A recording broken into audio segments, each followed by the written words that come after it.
Hi, everybody. This is just my little talk back to and sort of a putting a pin in some ideas that have been floating around in my head today. And I want to talk to you a little bit about 2024 being the year of the parallel economy, because we've been sort of looking into the wellness group, Foster Colson's group, and he's very convinced that 2024 is the parallel economy year. And there's a lot in the alt media space that are uplifting that. And you know, I think people are still struggling with how I'm talking about complexity and emergence and authoritarian and totalitarian behavior. And again, this is how I see it. This is how I see it now. I'm fine to change if I get new or better information. It's a theory. That's the way things work, is that people have different theories, and then we put those lenses on and we keep track of things and we see how things emerge, right? And so I would say, for the people who, as someone who has intentionally stepped out of the mainstream feed, again, I'm here, but I'm not like spending all my day looking at other YouTube channels for the most part. This is just my voice outward.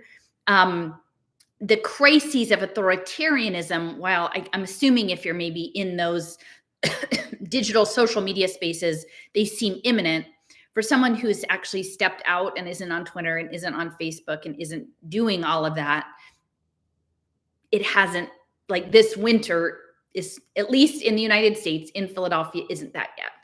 And to me, if you were going to do the iron fist totalitarian thing all the time, like this year's holidays would have been messed up. Like there would have been a rolling series of bad things that they would have done if we were meant to live in the story of the authoritarian side of things. And looking back, again, Jason and Lynn and Leo and I and Steffers and Sean, like we've been spending a lot of time over the past year looking at complex, nonlinear complex systems and emergence. Now, I would invite you to consider how many people in your social media streams are producing content that is examining those kinds of ideas. And now, like, we've gone beyond the finance to the complex systems and how the tokenization fits into the complex system signaling and coordination and cybernetics. We did all that, right? And now we're moving into, oh, wow. So now we're talking about our biology as, body electric, and potentially linking into our consciousness as also being part of an electrical field, and work around information fields and force fields that are influenced socially. So not just your own presence, but your ability to connect energetically with others, both in real space and in digital space, and that how these tokenized signal systems are going to be moving things around to certain ends. And I just don't think a lot of people are talking about that. And that's fine. They're in their room and they're playing their game. They've got whatever these other games that they're playing. I'm over in the complexity game with the folks who like the complexity game and the emergence game, and now the consciousness game, right? And so we're over here and we all have theories about things. And so, again, if you ask me what I think, I'll tell you what I think. You're entitled to think how you think. If you are in my space and you don't actually like what I think, or you don't buy into my theory and you're not interested in it, you don't have to be here. Like, that's what I keep saying. You don't have to be here. And I could be wrong. Like, I could be wrong. But I would say, if you're out in the information fields of social media, I would start to pay attention to this idea of the parallel economy, right? And for all of the people who are on the resistance side, who imagine they're experts in the Hegelian dialectic, right? Problem, reaction, solution. There are different ideas of what the solution is. And there could be nested layers of the game in which the actual goal for the solution isn't eating bugs in a pod, but is actually dynamically emitting psychic signals as part of our biohybrid global computing system, aka the noosphere, right? The Gaia fascia noosphere. And that would be done through a parallel economy, maybe with collections of people who are like-minded in freedom cells, right? And so if you put that lens on, and in my personal experience looking back, and my initial encounters, again, as the mom who saw them turning toddlers into derivative securities, the pushback from like the John Bushes of the world, who are aligned, with the Patri Friedmans, right? The free market libertarians and Derek Roses, the pushback to not have that conversation, right? These are the freedom people. These are the people, who probably want to save all those trafficked children, but we're not going to talk about that. Not yet, because we don't have the storyline. We need to essentially create the groups, create the force field, the minefields, and then get them into a certain spot. And so, yeah, like Foster Colson and more of these influencers are pushing out 2024 is the year of the parallel economy. And I would invite you to consider, we've been talking about this idea of, the post-Moore laws computing looks like the noosphere, looks like a piezoelectric consciousness interconnectivity tied to social relationships and maybe catharsis and theater and spectacle and emotional relationships. And it doesn't look like this, like me and you, you seeing me in this box, this thing. It's not going to look like that in the next generation. And all of us as nodes in distributed network, trading signals, tokens, metadata, nested storylines is a part of a force field system that is part of the computation, right? And so a parallel economy could be like massive parallel processing, right? And a parallel is also a twinning, really. You have two lines running in parallel. So you have the mainstream and then the one following in parallel. And that's exactly what Bernard Lietaer, the creator of the euro, had been setting up for a very long time. Again, with Galil Barnartsi at Bancor and doing these token liquidities, which is as much about biophysics and consciousness physics, I don't know what that would be, as it is about econophysics. And we need to understand that. And that's why Bretton Woods 75, that gathering, was so important. That's why Charles Eisenstein being there and John Rogers being there and Michaela Uluru being there and the global investment banks and all of those people being in that room mattered, because the parallel economy was coming. And they needed the people who thought they were playing one game, right? Our game is the anti-World Economic Forum game. That's the game we're playing. They're the bad guys and we're the good guys. And that's the game. And we're going to like duke it out on that, like every white paper and everything. We've got this, right?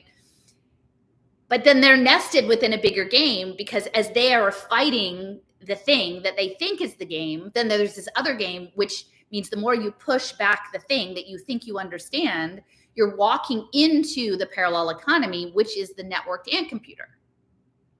Okay. And you're emitting tokens, right? And you can see how the resistance has been set up all along, right?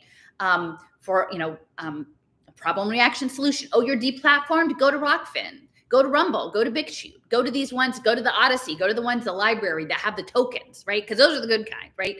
Problem reaction solution. Now, again, people who think that they're very, very savvy are not seeing that perhaps the thing that they embraced and set up was actually where they wanted everybody to be in the first place, right? Oh, we're going to have school choice, right? We're going to get everybody out of the government schools. We're going to do these other things. That's free agents.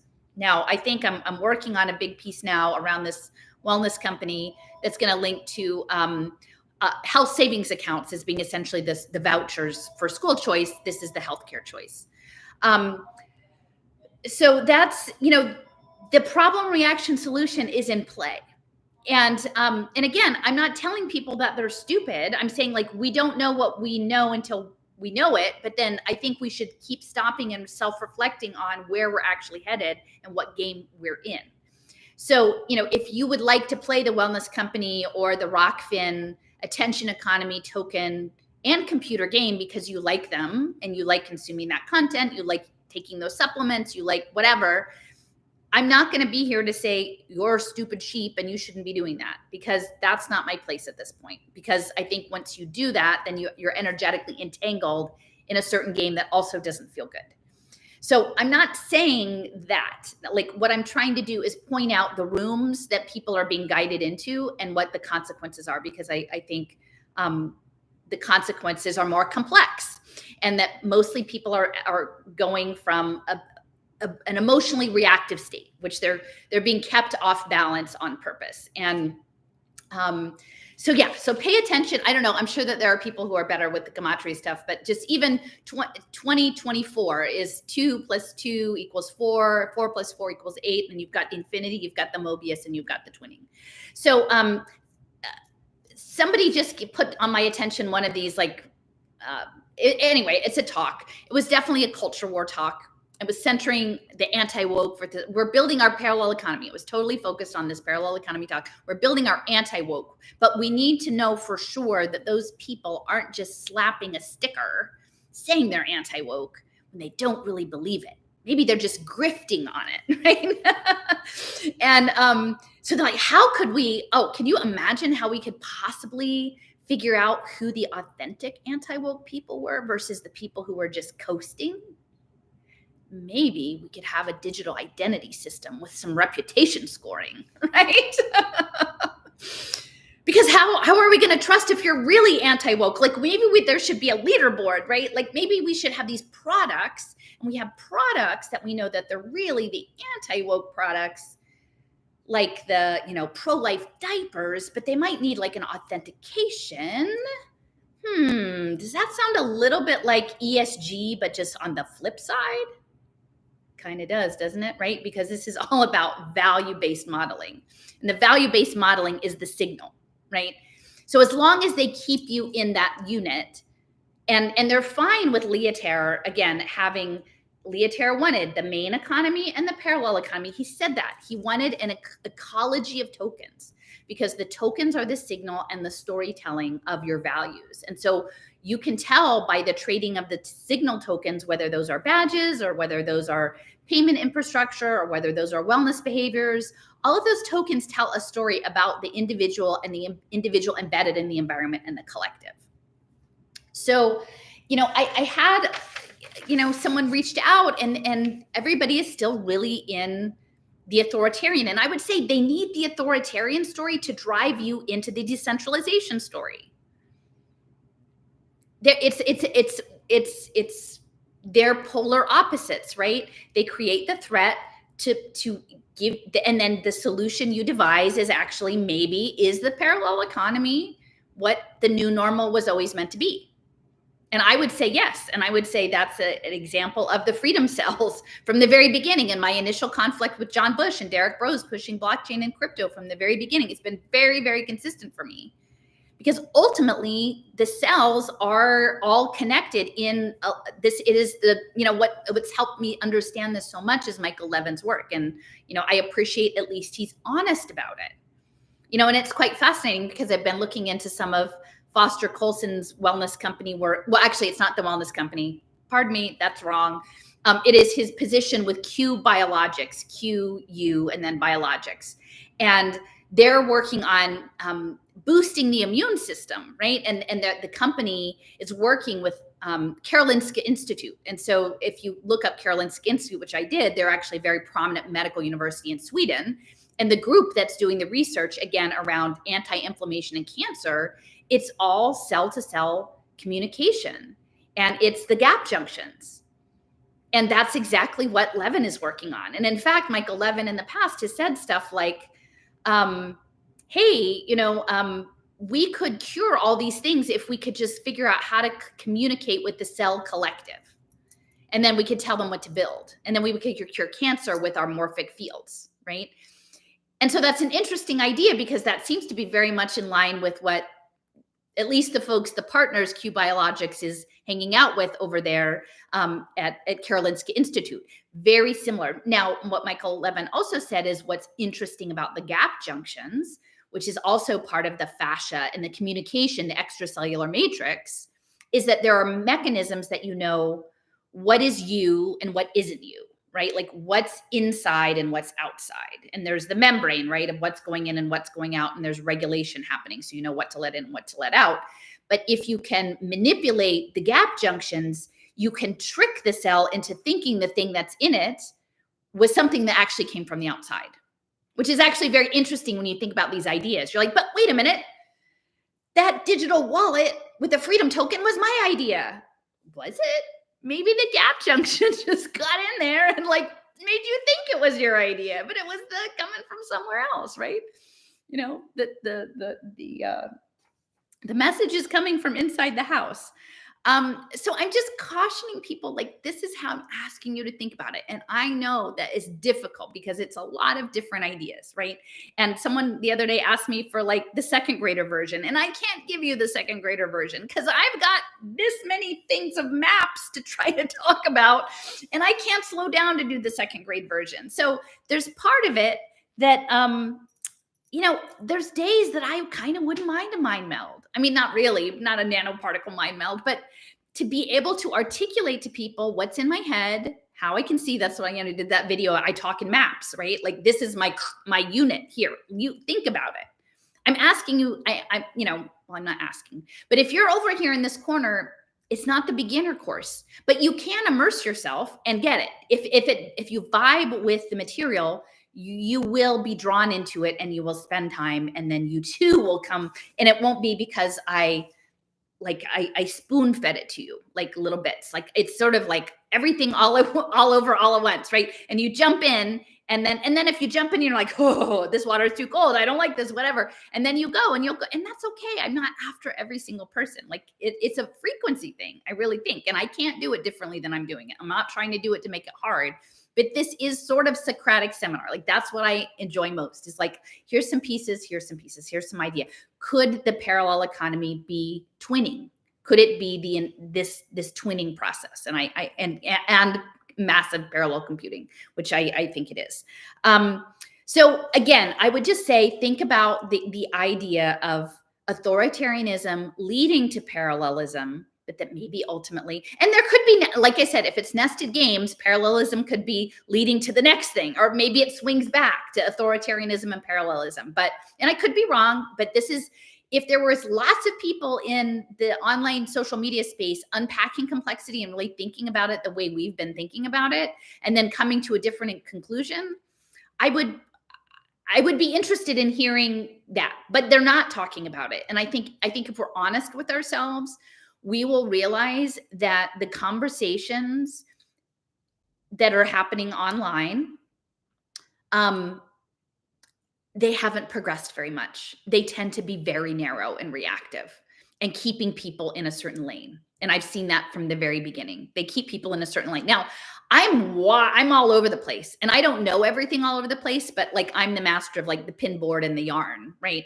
And that's how I work. Now, I'm not telling you you're a bad person if you don't work that way. That's how I work. But in retrospect, you can see that the social media streams, it's channeling. It's like water. You've got to, they're keeping people in a riverbank, and there's a little overflow and a little sloshing here and there, but they're going in a direction. And I think that direction is parallel economy 2024. And then what does that mean? I think most people wouldn't think it's the ant computer. And again, who am I to judge the ant computer? If you would like to go and get a health savings account and do your biofield tuning, and it's all tracked on your token things and your evidence-based medicine, so it can say that your lower back pain or your mental health state is improved, and you like that, and then okay. Who am I to say you're not allowed to have your wallet and your biofield tuning paid with your health savings account or your UBI? And all of that data going to feed some larger network system. It's probably not fair of me to do that, but like, it would probably be good for you to know that that's what's happening. But I shouldn't judge. Like, ultimately, we're embedded in culture. If we imagine everything about culture as authoritarian, like, is it authoritarian that today I went and took a bunch of stuff to the dump, and I stayed like on the one-way road? I rode the right direction on the one-way road. Was that authoritarian? Because I live in a society that directs you, like, certain things are directed a certain way. And then at what point do we say, oh, that's too far, right? And clearly during the lockdowns, that was too far. But the too far, I think, was set up to us, like, swing the pendulum the other way, right? Swing to decentralization, swing to free agency, swing to libertarianism, swing to anarchism, anarcho-capitalism. It's about the signal, right? You can be anarcho-capitalist, you can be a leftist, you can be anything you want, as long as we know where the signal is coming from and what the metadata is attached to it. I've been saying this for a while. And that is different than most of these stories. Now, if you don't like this story, you don't have to be here. And I could be wrong. Like I said, I'm willing to go back later and say, oh, well, that wasn't it. Actually, the parallel economy, I don't know, like, what I would even say, because clearly the parallel economy is a reaction against the perception, the built up reaction to authoritarian policies. The other thing is, I just want to say, I have issues with language these days because I think, what does that mean? Like, oh, that word, I do not think it means what you think it means, right? There are limits to language. And so in this world that I think it's not just going to be a tokenized ant computer, but it's going to be a hypnagogic psychic ant computer embedded in your fascia in your dream state with other people in like live action role play super drama. Like it's going to be some kind of wacky live action computing performance system, right? How are we going to bring that information from the field? Because I'm increasingly believing that this is a field, right? Our senses keep us in the reality as we understand it. And that's something I really got out of the Adrian Tchaikovsky books about like Children of Time and Children of Ruins, about the spiders, right? What happens if you have a highly sophisticated society that is not human, that has different sensing mechanisms, and that they have these understandings that they bring along with them in terms of Lamarckian epigenetics, right? The world of the spiders was very different. And it's very clear he knows what's going on because the spiders tame the ants to make an ant computer, right? They sense with vibration, not vision, right? Why was Alexander Graham Bell so interested in Helen Keller? I mean, why is Jim Sorensen so connected to the deaf community, right? When your sensing is altered from the norm, your connection into the section of reality that we're inhabiting is a little bit different. Why are they so interested in coming up with a virtual reality that will dampen our natural senses and project us in? I think it is about astral projection, sort of on demand into this computing system, right? And so, but it wasn't, Tchaikovsky's books weren't just about the sensing, it was also language. So the second book had the octopi, right? And one of the scenes that really stood with me is that there was a human and an octopus. And octopi were very intelligent.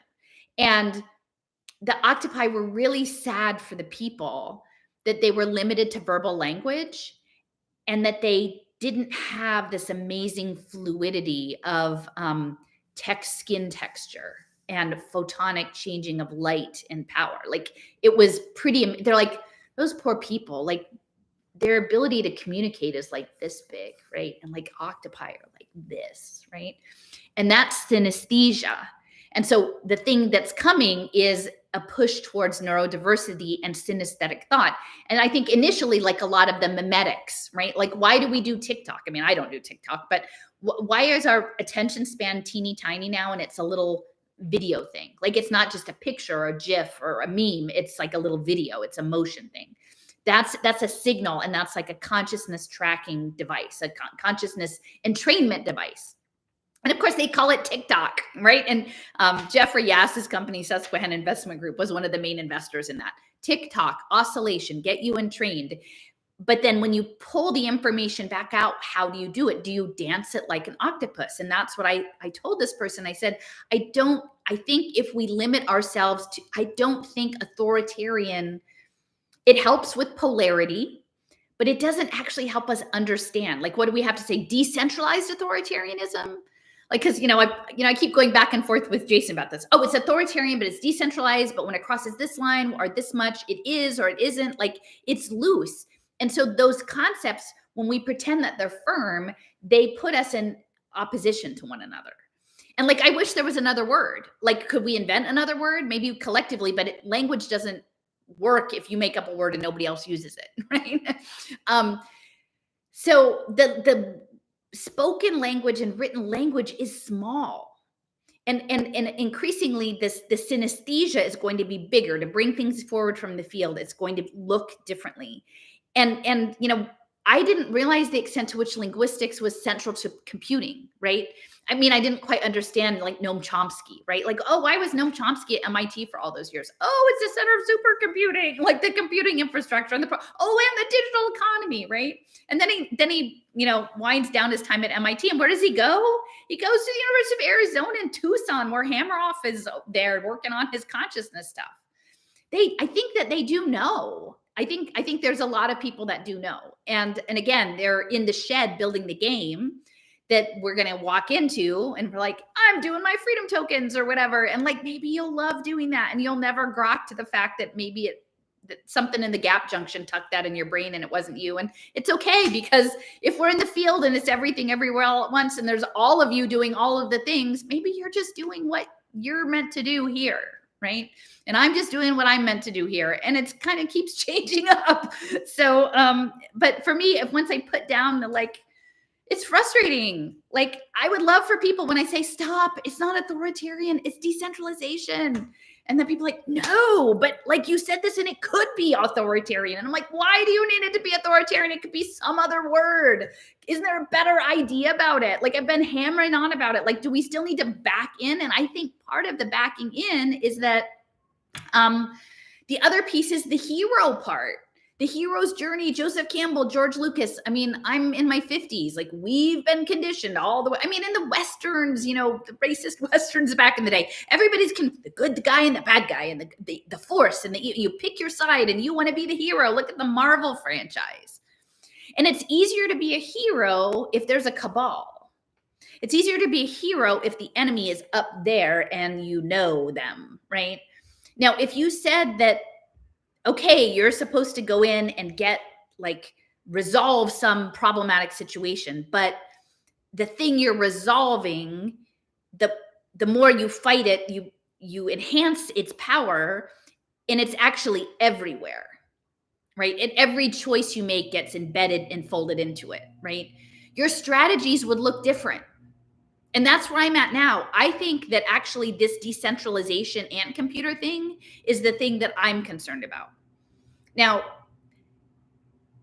like I said, people are entitled to play Ant Computer game. And I'm not going to say you're a bad person or a stupid sheep if you play the Ant Computer game. Bad.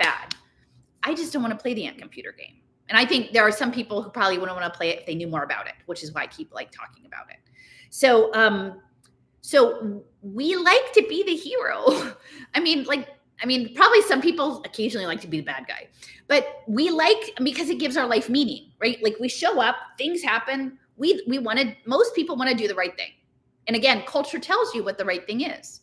And culture, you could imagine all of culture as being authoritarian, but most of us agree to it unless we're total outsiders. And I've never actually been that much of an outsider until later. So how does authoritarian play with the hero? And then once you want to be the hero, they can kind of use that energy to steer you through the game, like through the labyrinth. And again, maybe you're a willing participant and maybe you're an unwilling participant, or maybe you're an oblivious participant. But it's easier to have the dyad of the evil cabal and the good hero, right? And I kind of wanted to be the hero. I mean, I didn't tell myself like, Allison, you're going to be the hero. But society said, when the bad guys, Goldman Sachs, want to turn the children into financial derivatives products, and they're going to short them, put them on these tables, that's bad. And it was bad. I still think it's bad. I'm not saying that it's good. But I took on that mantle of doing the saving, and I wasn't going to be able to actually change that course in the field, in the material reality of the school board meeting.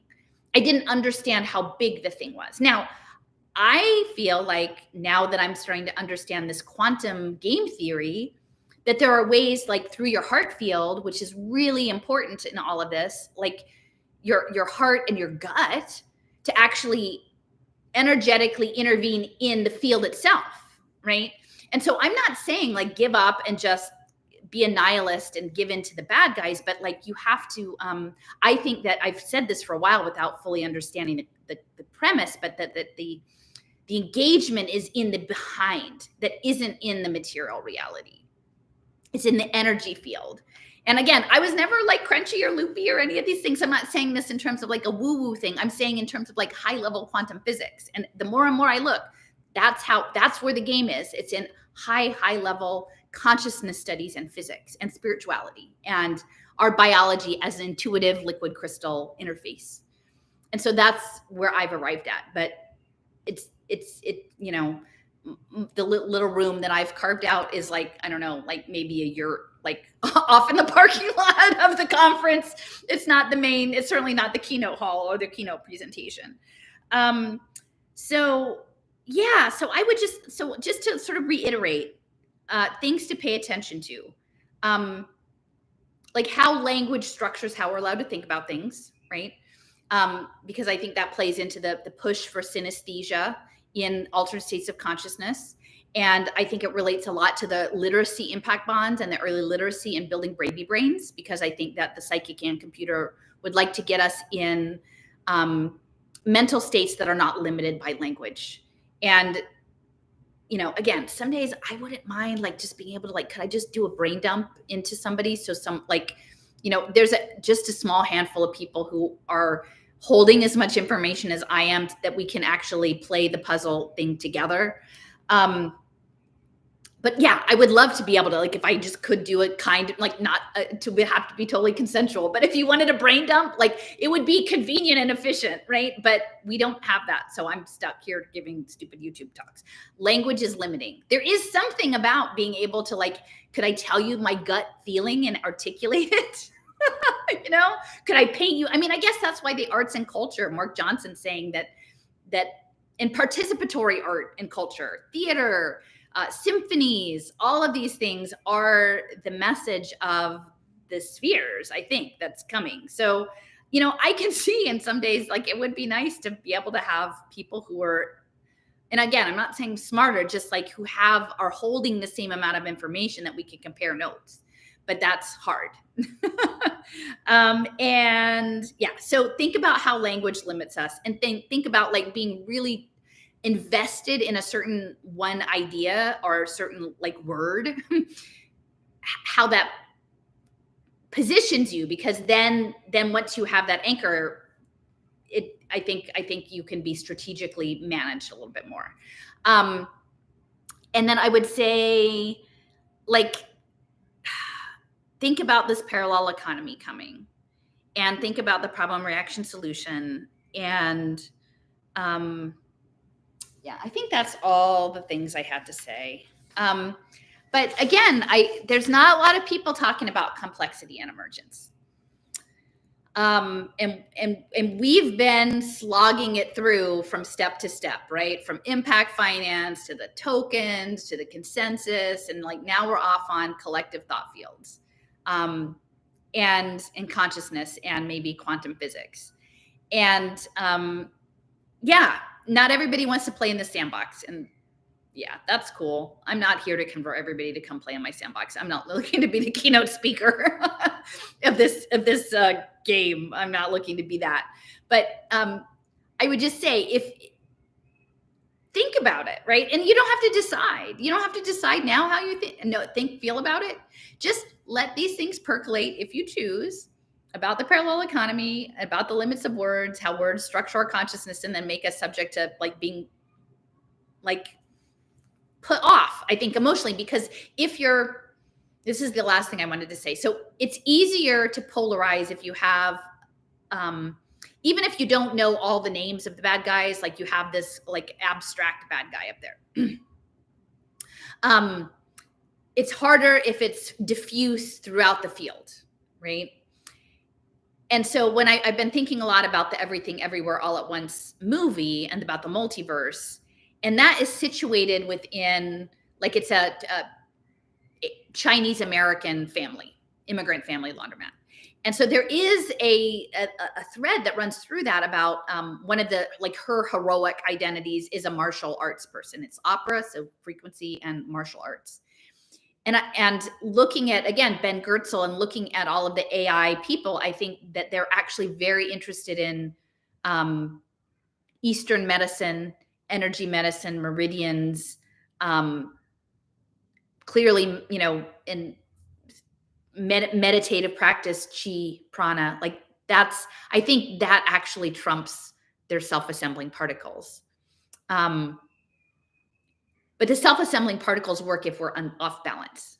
And so the Eastern side of things, is there something to be learned there, right? Is there something, this morning I have these bathroom rugs that are like heavy loop cotton ones, and they're kind of plush, but when you wash them, they weigh like 80 pounds. They hold so much water. And I have this old Speed Queen washing machine, old, and it was off kilter. Like they had not placed the rugs. There were two of them. They were off balance. And the whole thing was like, rah, and I'm running down the basement going, because we're trying to sell the house like next month.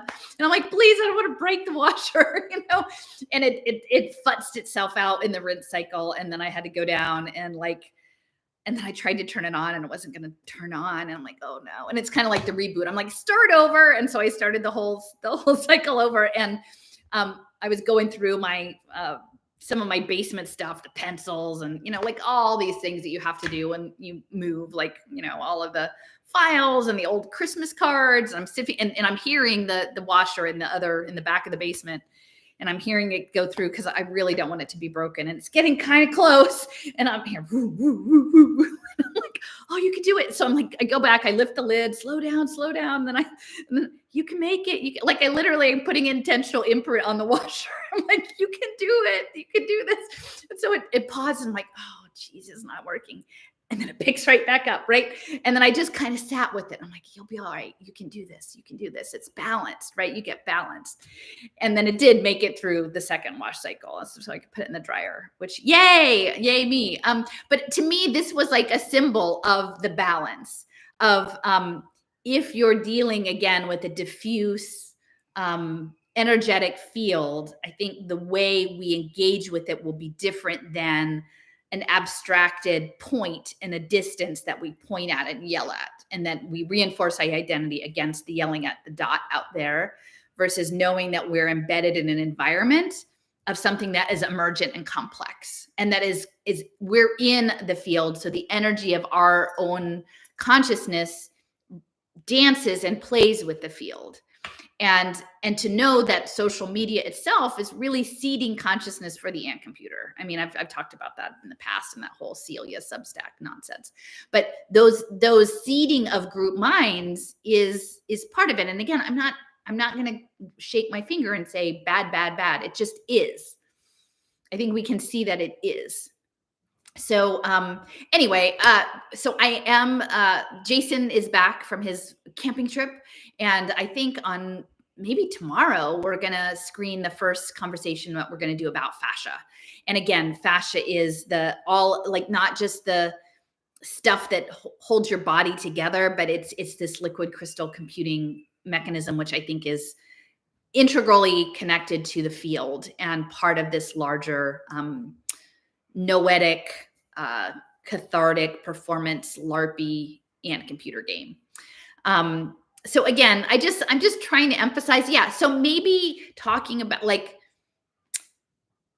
if you want to tell me that you're convinced that it's authoritarian, then maybe we just put that word away and we don't use that word for now and we come up with some other word. Because I'm feeling limited. And I feel like if you could get in my brain and understand what I'm talking about, these bigger ideas, we wouldn't have to argue about the small thing, because that small thing of I guess to a certain extent, it's useful to know what's your strategy. Is it the point in the distance, or is it everything around you is how you're reacting? But then just figure that out and see what feels right. I mean, ultimately you do you. For me right now, the energy field feels right.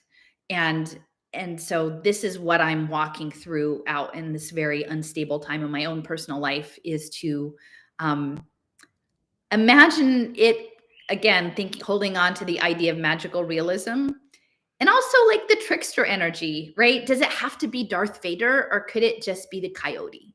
And sometimes the coyote does tricky things because you're supposed to grow into a new space, right? The trickster isn't always the evil guy. It's sometimes it's an uncomfortable growth process.